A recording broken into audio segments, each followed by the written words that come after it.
Olá, aqui quem fala é Felipe Pires, professor de metodologia de pesquisa.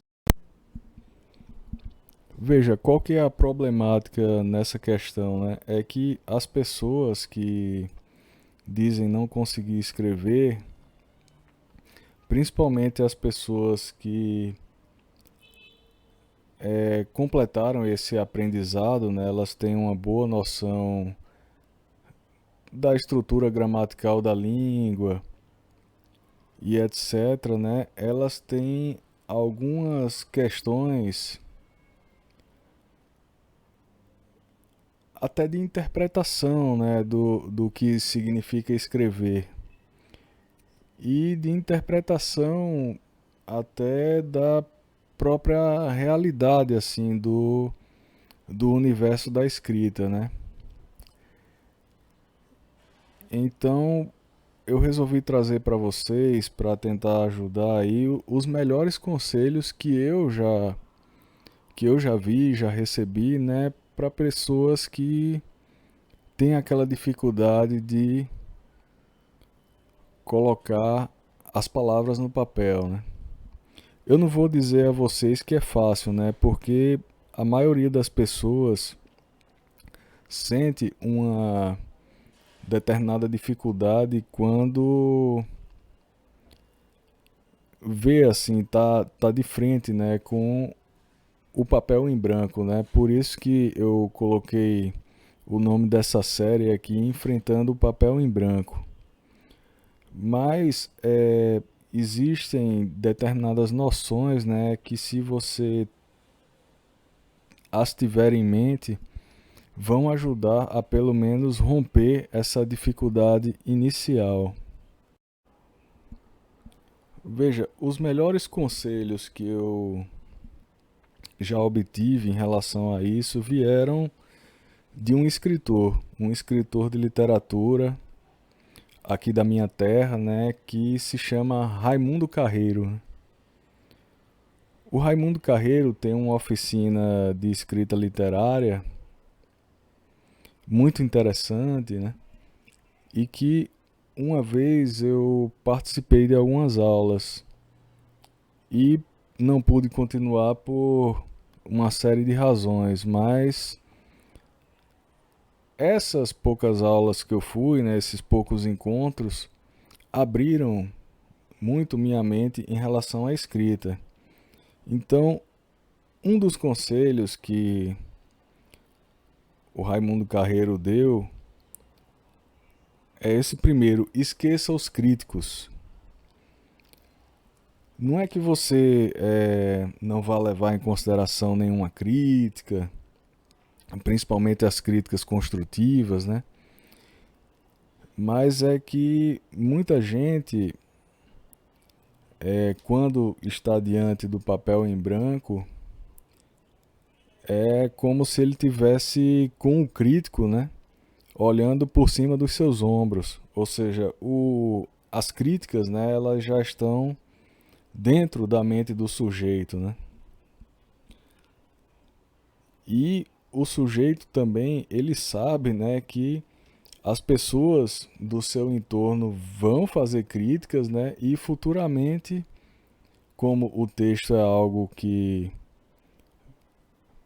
tende a se perdurar, ou pelo menos nós escrevemos para que ele perdure, a pessoa vai no futuro, se tiver a sorte de ser lido por outras pessoas, né, receber também bastante críticas, né?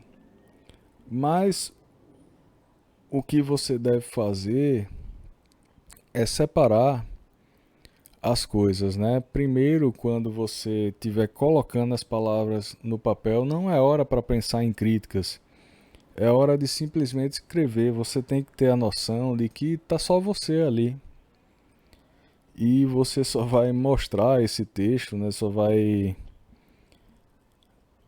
digamos assim, considerar esse texto definitivo quando você quiser. Então, nesse momento, você deve realmente esquecer os críticos, né? E colocar a mão na massa e escrever, né? Deixar a escrita fluir mesmo. E também, em relação às críticas, né, vocês têm que ter em mente o seguinte: primeiro é dividir entre as críticas construtivas, ou seja, não é que a pessoa esteja querendo construir, mas é que aquela crítica pode te ajudar a melhorar, ela pode apontar um ponto de fraqueza ali no seu texto ou do seu trabalho, né? Ou seja, aquela crítica ela pode ser um degrau para você melhorar. E tem a crítica totalmente destrutiva, que a pessoa faz simplesmente para lhe atingir, seja por que motivo for, né?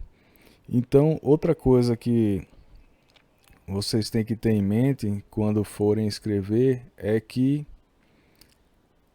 pensem o seguinte: criticar é muito fácil, qualquer um critica qualquer coisa, né? Agora, fazer é mais difícil, né? É bem mais difícil. Então pense o seguinte: quando alguém lhe criticar, né, e você vê que essa crítica é maldosa, é infundada, né? Foi feita para lhe atingir, você pensa o seguinte: olha, falar, né, criticar é fácil, qualquer um faz. Agora, fazer, né, por exemplo, escrever um TCC, não é qualquer um que faz, né? Então, é isso, né? E realmente você deve fazer esse trabalho de separar os dois tipos de crítica e só dar atenção para aquelas que você acha que tem fundamento, né, e que você realmente gostaria de fazer um trabalho de melhorar naquele aspecto, né? Então é isso. Revisando, primeiro tópico, esqueça os críticos quando estiver escrevendo. O segundo tópico, que também foi dito pelo Carreiro, né, é que não existe talento, não existe inspiração, né? O que é que isso significa? É que muita gente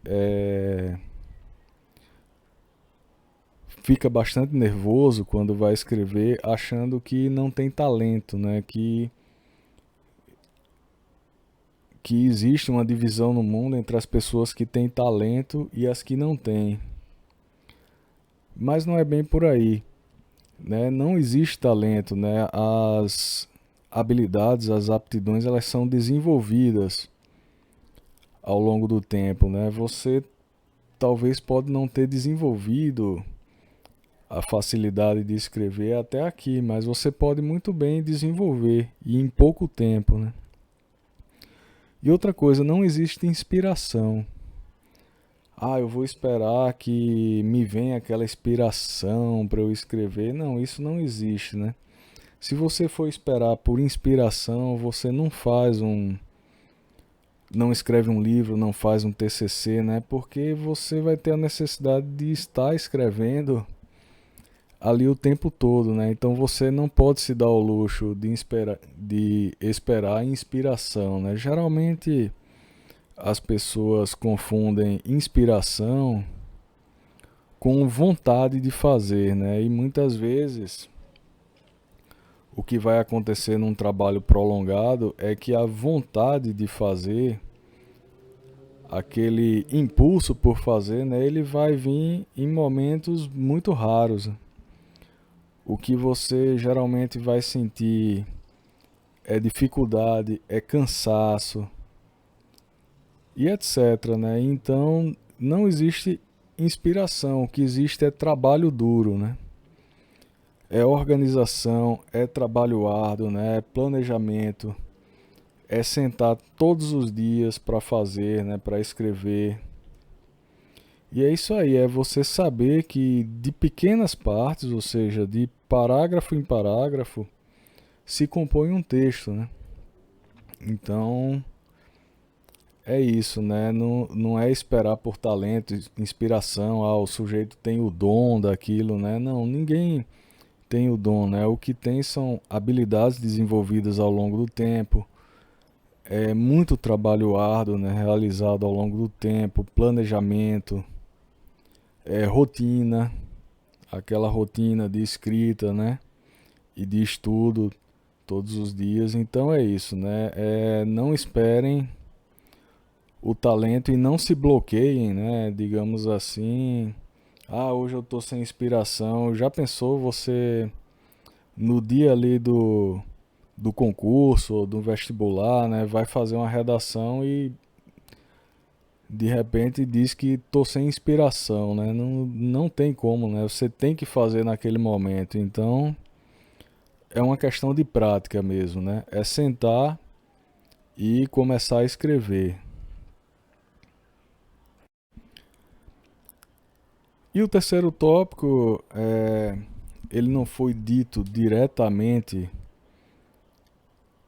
pelo Raimundo Carreiro, mas foi uma coisa que eu observei bastante nessa oficina e que me deu uma visão mais realista, né, do que seja escrever um texto. Ou seja, foi um tópico decorrente também dessa oficina, mas foi eu que pensei em contato ali com os encontros, né?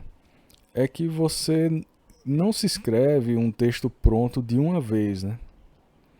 Quando você lê um texto num jornal, numa revista, num livro, você muitas vezes que nunca escreveu um texto mais longo, que só escreveu redações, né? A redação você escreve de uma vez, mas aquele texto, o livro, o jornal, aquilo ali não é escrito de uma vez só, né? Não é escrito de primeira, né? A pessoa ninguém escreve de primeira, não. O texto, ele é trabalhado e retrabalhado, né? Ele é escrito e reescrito. Então tenha isso em mente quando você estiver escrevendo, é, não pare, digamos assim, né? E entre numa crise nervosa, por exemplo, porque o texto está saindo ruim. Não, tente colocar as ideias, né? O que você quer dizer no papel, mesmo que seja num texto horrível, né? Mas que as ideias estejam lá. E aí, posteriormente, você vai retrabalhar esse texto, você vai pegar esse texto de novo e, vamos dizer assim, vai reescrever. Você vai reescrever cada frase, cada parágrafo, né? Vai ver, essa frase não tá boa. Reescreve a frase, refaz os parágrafos. O seu trabalho, ele vai ser feito e refeito muitas vezes, pode ter certeza, né? Se você vai fazer um TCC, aquele seu capítulo, ele daqui que o seu TCC seja aprovado, o primeiro capítulo, digamos assim, do seu TCC, ele vai ir e voltar várias vezes, né? Você vai apresentar para o seu orientador, ele vai sugerir algumas modificações, você vai reler, ou seja, você vai reler e revisar e modificar o seu trabalho várias vezes até que você chegue no resultado final, né? Geralmente é assim que se escreve, né? Eu nunca ouvi falar de livro de uma tacada só, que a pessoa escreveu de uma vez, né? O texto final foi a primeira tentativa, né? Não é assim que funciona. E aí, com o passar do tempo, você vai adquirir técnicas, né? Cada vez mais sofisticadas, né? De trabalhar esse texto. Então é isso. Pensem bastante, né, nesses três tópicos. E a mensagem final é o seguinte: quando você for escrever, não pense em nada. Não pense em críticos, né? Não se diminua, né? Que não tem talento, que não tem as habilidades necessárias, né? Não se pressione para escrever um texto fantástico de primeira. Nada disso, né? Simplesmente escreva o que você tem que escrever. né? Ou seja, escreva as informações que você tem que colocar no seu trabalho e pronto. Depois você vai organizar esse material, né, nos capítulos do seu trabalho, vai modificar algumas vezes até chegar no resultado final. Bom, então é isso, pessoal. Um grande abraço. Se inscrevam aí no canal, dê um like aí se gostou, né? Se vocês tiverem gostado aí do vídeo. E até a próxima, com as próximas dicas aí de como enfrentar o papel em branco.